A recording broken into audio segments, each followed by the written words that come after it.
This show is brought to you by Boricua Beer, coming to your local retailer. My name is Nilmarie Zapata, and I am a Latina role model because I believe that you can overcome any circumstances that come in your way and be the best version of yourself. Hello, I'm Sandra Rivera, and I'm a Latina role model. Whatever your struggles are in life, whatever you don't have or don't have access to, don't use that as an excuse for not pursuing your dreams and moving forward. Get out of your own way and get out of your comfort zone, and you will be amazed at the growth that you will experience. Are you proud to be Hispanic? Hispanics in Florida now have the first Hispanic car license plate in the United States. Be a proud Hispanic. Put the Hispanic plate on your car. I want to be a doctor. I want to be a scientist. I want to be an engineer. I want to be a police officer. I want to be a professional dancer. By getting the Hispanic plate for your car, you will support scholarships and community programs. Call now or visit HispanicAchievers.org. My name is Janitzi Velez, and I'm a proud Latina role model. Please embrace your uniqueness, be gracious, and everything that you do it with courage. You are great and you will do great things. I'm Attorney Yara Rodriguez. I am very proud to be a Latina role model. And for you, my message is never quit. Keep at it and work 24/7 for whatever dream you have, because your dream will become a reality. This show is brought to you by Boricua Beer, coming to your local retailer.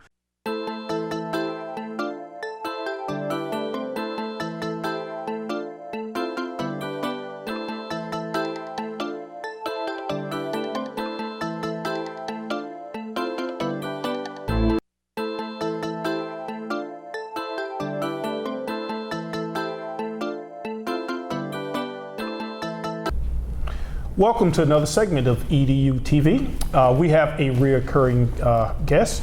I always like to have people on that are doing things that are good for students. Miss Gwenn Hewitt with the UNCF. So today, Gwenn, we're going to talk about the UNCF 5K Run Walk for Education. So why don't you give us the details? When, where? Absolutely, and thank you so much for having me back again. Our UNCF, we'll call it Walk for Education, a little bit shorter than the name I gave you, will occur on October 24th at the Mall of Millenia. It is a 5K. Okay. You can actually run or walk. I would have to walk. Okay, that's fine.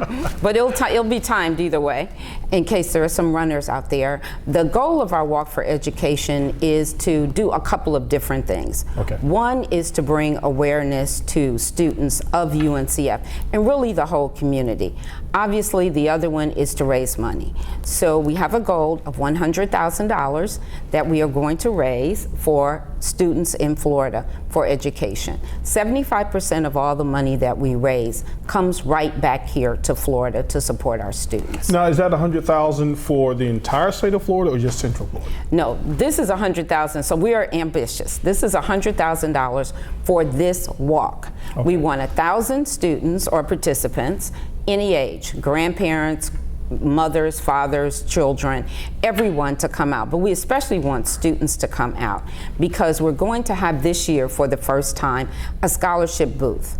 And what will happen in our scholarship booth is we'll have an opportunity for students to go online. All UNCF scholarships, we have more than 400, are online. And so it's an opportunity for our students to go online right there so we can assist them in understanding not only what's there, but how they can do the search, how they should apply for those scholarships. I think that is a good idea because before we came on camera, you and I were talking about, are these kids listening? Do they know the money is there? I was at an event last week and I just saw all of these opportunities. And you and I have talked about that before. Right. And I think, and I know you guys are doing everything you can to get the marketing information out there, but it seems like if a kid, if it's not on their cell phone, maybe they don't get the message. Are you guys doing some things with social media to sort of get that out there? Yes, actually we have a Facebook page and we also have a social media. We also have a Twitter also. But what we want to do is to make sure that once the students come on, because our scholarships are online, they actually are going to sit down in our scholarship booth with the assistant of one of our volunteers and create at least a profile, meaning just a basic information, name, address, email, and that will generate them into our system. So then hopefully they can come back and look at scholarships later on, even if they are in the 10th grade, the 12th grade, it doesn't matter. We still want them to begin to just have the habit, because our scholarships change constantly. So what is open today may be closed in 2 weeks, but we'll have another scholarship that opens again. And it's really important that our students come out and really take a look at the opportunity, because part of what we want to do is to ensure that more Central Floridians get an education, really receive that college education, because it makes all the difference. Yeah, especially if you guys are going to aid them. And you guys have a wide range of programs too, even for kids who are already in college. I went on your website and saw that even if you're already in college, you can still apply for scholarships. Absolutely. We have fellowships, we have graduate study programs, and we have internships. And internships is really critical, particularly now with the job market. It's essential that students leave college with work experience in their line, in their particular chosen field. So we have an opportunity for students to study and have an internship and have a scholarship. So there's a variety of opportunities there, more, as I said, more than 400. And honestly, Central Floridians are taking advantage of this. In the state of Florida, overall, we gave 65,000 students scholarships. Last year, 6,100 of those students were from the state of Florida, stated as their resident, the state of Florida. So that means that monies we raise here in Florida are critical, because that 6,000 students, if they did not have those dollars, and UNCF is a last dollar scholarship. So what that means is after they've received the money from the federal government, or if they're eligible, after they've received money from the colleges, we are filling the gap. We are making it possible for them to get the last dollar that they need to actually enroll in college. And I think the last time you were here, we talked about a lot of people aren't aware, I think we're coming up on about a minute left, but a lot of people aren't aware that UNCF, the scholarships expand just more than just African American students. Absolutely. Talk about that a little bit, and then before we get out of here, I want you to repeat that date and information. Okay, so UNCF started in 1944, so I'll make this really quick. At that point, a college education for a person of color, you only had one choice. So we clearly support our HBCUs. They are not only our past, but they are also our future. However, the money follows the student, and that's the most important thing to remember. Wherever the student decides to go to school, they have an opportunity to do that. If that is UCF, UF, FSU, UWF, if that is Vanderbilt, Duke, wherever they decide to go to school, the scholarship dollars will follow them to that school.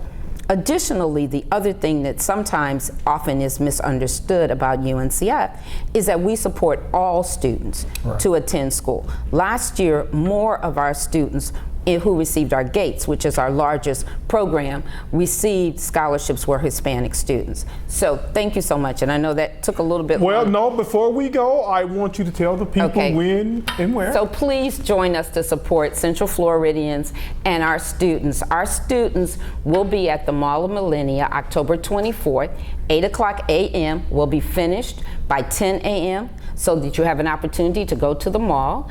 And we'll have food trucks, we'll have a scholarship booth, and we'll have lots of fun. It's great fun and exercise. And you need some volunteers too. I volunteered last year, yes, so I'm gonna come absolutely. back I out. need as many volunteers as I can get. Thank you. Thank you so That's why I much. brought you the hat. It's a Well, bribe. thank you. See that? Thank you so much, Gwenn. It was great seeing you again. Always. And stay tuned for our next segment. You don't want to miss the next one. We have a representative from the opt-out movement. This show is brought to you by Boricua Beer, coming to your local retailer. I am for the child who's had 7 addresses in a single year because she's in foster care, because her father abused her, and her mother couldn't believe her. She is the child I am for. I am a volunteer child advocate. I am you. Florida residents call toll-free 866-341-1425. My name is Raquel Garzon, and I'm a Latina role model. My advice to you is to always be yourself, be authentic, and to do always what you believe is the right thing. Hi, my name is Jennifer Cooper and I'm a Latina role model. If you want to do what I did in my life, you want a success for your life, stay focused. Don't stop believing in yourself. Write down your goals and I will see you at the top. Are you proud to be Hispanic? Hispanics in Florida now have the first Hispanic car license plate in the United States. Be a proud Hispanic. Put the Hispanic plate on your car. I want to be a doctor. I want to be a scientist. I want to be an engineer. I want to be a police officer. I want to be a professional dancer. By getting the Hispanic plate for your car, you will support scholarships and community programs. Call now or visit HispanicAchievers.org. Welcome back to the second part of our segment, EduTV, and we have a very interesting guest with us today, Miss Jessica Cottrill. Did I get that last name correct? No. I did not. Cottrill. Cottrill. He only practiced it 10 times. Yeah, exactly. Okay. I met Jessica at a Florida Department of Education meeting, and they were discussing the test scores. Controversy about test scores. There's Common Core. They have raised the standards, and Jessica and her organization opt out. They were making a lot of noise, so I went over to investigate to ask who they were and what they were about. So welcome, Jessica. Tell us about opt out. What is it, and what's its purpose and mission? Okay. First of all, thank you for having me. Opt out is well, actually, we just started the Opt Out Florida Network. We have all different areas in Florida. You know, whatever county or district that you're in, there is an opt-out group where you can seek some advice and support. But basically, we do not agree with the high stakes testing, how our system has become so driven by this one particular test. Actually, it starts in pre-K or kindergarten, and they are prepping starting in VPK at age 4. They start prepping them for these tests, and they're taking like 100 assessments a year, all to see how they will do on that test. And so I would say to you, okay, I'm going to play, sure. I don't want to say devil's advocate, but let me come from a school district perspective. Absolutely. Well, Jessica, you have children. How do you know if the children are learning and if the teachers are teaching if you don't have some type of standardized test for them? Well, how would you know that? Well, there's many ways that we can be doing things better. We can be using performance-based assessments rather than using these particular tests that are 40% of the teacher's evaluation here in Florida. What that essentially does is it sort of pits teachers against each other. And instead of sharing information to try to help all children, people are scared. The teachers are like, well, gosh, if my kids are actually improving, if I share this, then it's just very uncomfortable. But there are many ways. There are, proven. If you look at Finland's model, you can look at a bunch of different schools that used alternative methods. So the purpose of opt-out is to eliminate standardized testing? What is its purpose? Well, it's actually, we don't think that testing is bad. We don't think that assessing a teacher, we don't think accountability, we don't think any of that is bad. It's necessary. We actually need it. It's the high stakes that are attached. What is happening is these children are being sorted at a very young age, and they're being set on a path. You can either go the path of success, or you can go the path of remedial and intensive, and these tests actually predict that. So if you don't do well on this one test, you can be retained in 3rd grade and 10th grade. Doesn't even matter what your grades are or what your teacher says. The power is being taken away from the teachers and the parents. But aren't there some options, some portfolio options, if that child fails the 3rd grade? There are, and it all depends on the school and the district and how. You have to be very proactive. You have to make sure that you tell the teacher ahead of time and they can start working on the portfolio. And actually some districts, some schools use portfolios for all their children rather than this. You know, it's a decision this year that districts are using. Are you against teachers teaching to the test? Because if you say to me, hey Greg, in order to be a lawyer, you got to pass this test. Hey Greg, in order to be a pharmacist, you have to pass this test. So I'm going to go and buy the course, right? I'm going to buy the Kaplan course, or I'm going to buy a bunch of books, and I'm just going to study, and I'm going to take that test, and I'm going to pass it. Do you object to that? Because opt-out says that the children don't have to take the test. Correct me if I'm wrong. We participate to the extent of which the law requires. And to what extent is that? They can sit there and not take the test. Now, what happens to a child when he doesn't take the test? Obviously, he's not thrown out of school, but does that impact the child later when he's about to graduate from high school? Well, actually, I'd like to go back to what you were saying before. When you said about the testing, you had asked Please if... do. Sure. What we've seen, the shift in the climate has been, when you were growing up, when I was growing up, the teachers taught us material and we learned in our own way. We were, we're all so different. And my teachers were able to reach me, even though I had certain issues that they had to help me with. But what they did was they would teach us and then they would test us on what they taught us to see how we did. No, now what they get, this is what you have to teach them. They have to teach to the test. But what's wrong with that? And the teachers don't even know all the material. They don't even know what they're supposed to. I mean, look at what happened with FSA. I mean, this is the most invalid test you can ever imagine. It is so. The state would beg to differ. They said that it's a valid test. The state said that after there's many quotes of them saying otherwise, but then they retract their information. It's, you know how that works. Well, I want you to help educate it because I know that you are a concerned parent. Yes. But I'm just trying to say, if you're going to ask the kid not to take that test, then there needs to be an alternative. And so the colleges might say, well, Jessica, I don't know if this kid knows anything because we don't have any data. I mean, where are we going to get the data from? I'm glad that you asked that. Okay. Really. Because if you'd like to call any college here, anywhere, and ask them, what do I need to do for the FSA to get into your school? They'll say, what? You have to do what? Okay. Nothing. They do not care about how you do on the FSA. They do not care. This is the reformers' dream, okay? This started 15 years ago with this testing. The materials that they buy, the remedial materials, it's money, money, money. It is so much to do with money. So you think big businesses and politicians are driving this entire high stakes? No, I know they are. It's not even a question of opinion. I mean, if you look, they're hundreds of millions of dollars they're making, billions of dollars off of these materials and these tests. What happens when a kid doesn't do so well? Even if he's doing fairly well, like my son was. He was doing actually pretty well.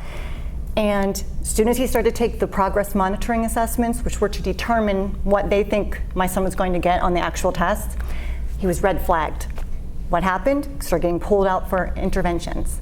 Intervention after intervention. So he was doing well with his classwork, but when he took the standardized test. When he was taking yes. And so that put him in that path of, he was being pulled out, he had to be like tons of different interventions that didn't even change. Did the school district tell you why they were pulling out? They do. I mean, it all depends on the school. That's why it's so important for parents to be involved and to actually talk to the teachers, talk to the school, get involved with an opt-out community so that you know what your rights are and you know what each school, like right now we're working on, in Seminole County, we're working on trying to figure out what progress monitoring assessments are actually being used and when they're going to be given to the students so that the parents can make that choice.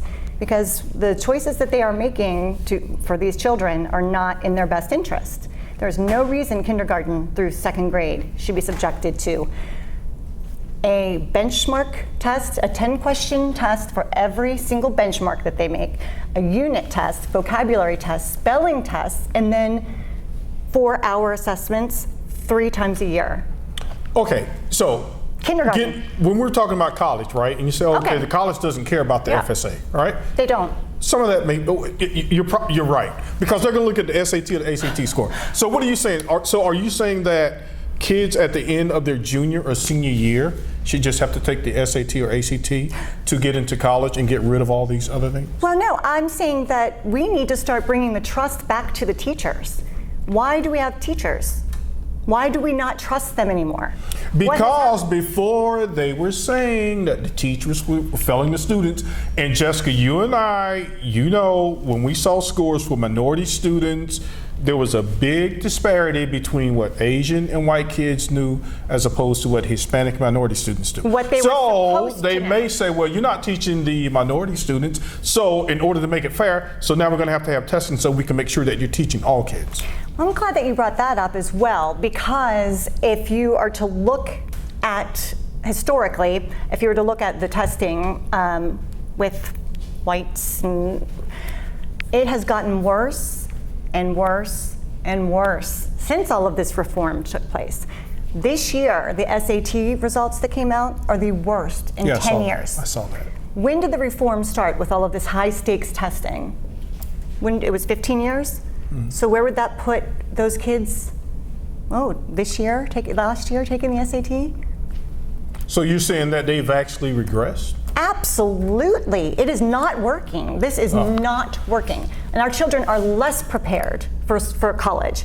And let's not forget, their whole motto is to make these children career and college ready. Yes. True. Well, and be successful, but what is their definition of success? Because my definition of success greatly differs from what theirs is.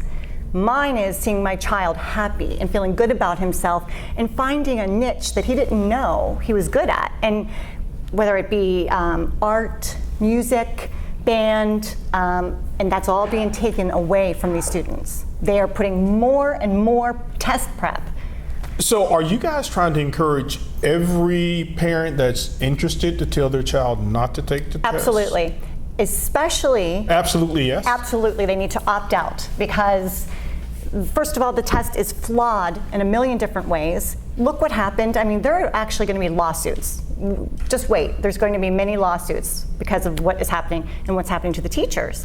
They don't want, this year it's a no harm year for the kids. Right. But yet they're going to let the teachers still be affected and the school grades be affected. They decided that. So they're actually going out on a limb and they're saying, oh no, this is not reliable enough for us to affect the child. But we're going to go ahead and go through with let's lay it on the teachers and the schools. So is this both a protect the child and protect the teacher move? Absolutely. We are so, we've sort of taken on the role of being a voice for the teachers. Because the career teachers, the ones that have been in it for a long time, they especially know the effect this has taken on these kids, and they cannot speak up because our politicians, our lawmakers, our legislators. Now, this started out as a grassroots movement. How do you guys not become what happened to the Tea Party? The Tea Party started as a grassroots movement, and then it became this corporate thing, much like the Democrat and Republican Party. Mm-hmm. Well, how do you stop this from happening with opt-out? So you're talking about going with concerned parents. Now, what's going to happen to the group as this movement spreads throughout the United States? Are you guys going to become actually one of the corporate people that you talk about? Oh, heavens no. I mean, I personally could never sleep at night if I became that. This movement is not just starting here. I mean, I don't know, have you done any research on New York? It's a national movement, right? New York they're ahead of the game. They've been doing this several years ahead of us, and they keep upping the ante there. They are, okay, well now we're going to hold the teachers accountable for 50%, not 40. You see, so they start to try to pit the teachers against the parents. But it looks like the state is winning, yes? No. What do you mean by that? Well, because you just said in New York they just upped the ante, so obviously they're paying attention and they're threatened. So what they're going to continue to do is push back. And how do they do that? They hold the teachers hostage.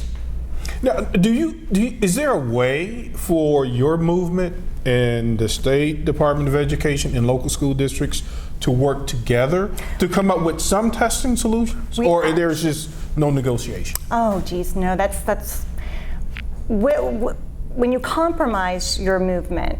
If you were to say, okay, well, let's just replace it with another test, not the FSA. Let's just replace it. No, that's no good. No, it's still the same. It's still labeling these children, hurting them. I mean, it's borderline child abuse. If you were to go in and see what is happening, you would just be shocked. From what I have seen in just a matter of how many years? See, my big thing is the data. I'm really okay with the data. Now, I may not You're be okay with the data? Trying to find out where a kid is, because I want to know what my child knows and what my child does not know. Okay. However, how many children do you have? I have one. How old? She is 17. 17. Yes. Okay, so you don't have any children right now that are going through what these kids are going through. Well, she had to take the FCAT 2.0 FCAT, and then she had to do the algebra EOC exams. Things have changed a lot since then. A lot. Well, yeah, I mean the Common Core, the FSA, whatever you want to call it, and we have about 40 seconds left. So. Okay. No, go ahead. Tell me how they've changed. Well, they've just gotten so much. The range between, a lot of it is the poor, the wealthy and the poor. If you see the range, and then with the black children and the Hispanic children versus the white females, actually. You're not saying the test is racist, are you? I do believe. Or racially biased, I do. Racially it is. Biased. It is. I mean, it really, when you look at those cut scores and you see that more than 70% of black children and Hispanic children are failing or being set up to fail. That is another show. You and I, we're going to go and do our homework, and I'm going to have you back, and we're going to talk about the disparities between learning, and I'm going to see if you and I can continue having a conversation about maybe coming together with something that can mutually benefit the kids. You have the data without punishing the child. And there's many ways to do that. And without getting you in trouble with your movement too. No, because she's compromising with that TV guy. We actually are for. We are for having assessments. We want we want to know. We want to know what our kids. But this is not the way to go. There's other ways, so we can discuss that. I am definitely going to have you back, Jessica. Oh, good. Thank you so much for this candid and frank conversation about testing in Florida, and we will see you next week. Good night. Thank you. This show is brought to you by Boricua Beer, coming to your local retailer.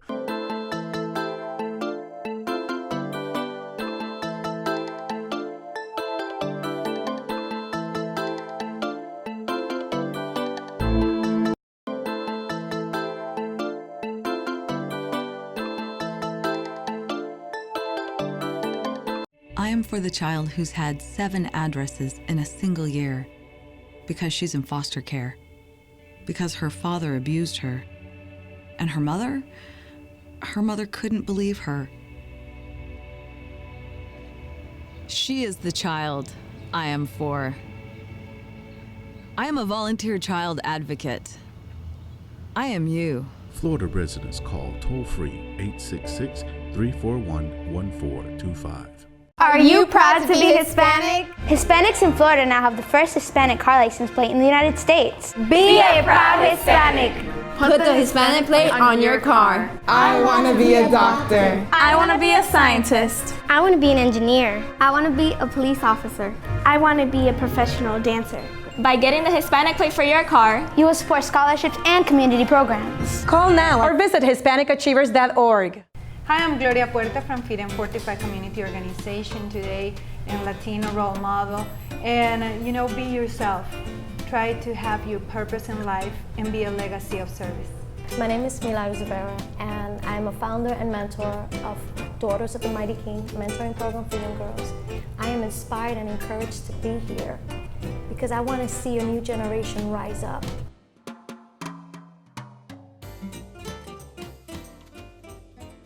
This show is brought to you by Boricua Beer, coming to your local retailer. I am for the child who's had 7 addresses in a single year because she's in foster care, because her father abused her, and her mother couldn't believe her. She is the child I am for. I am a volunteer child advocate. I am you. Florida residents call toll-free 866-341-1425. My name is Nilmarie Zapata, and I am a Latina role model because I believe that you can overcome any circumstances that come in your way and be the best version of yourself. Hello, I'm Sandra Rivera, and I'm a Latina role model. Whatever your struggles are in life, whatever you don't have or don't have access to, don't use that as an excuse for not pursuing your dreams and moving forward. Get out of your own way and get out of your comfort zone, and you will be amazed at the growth that you will experience.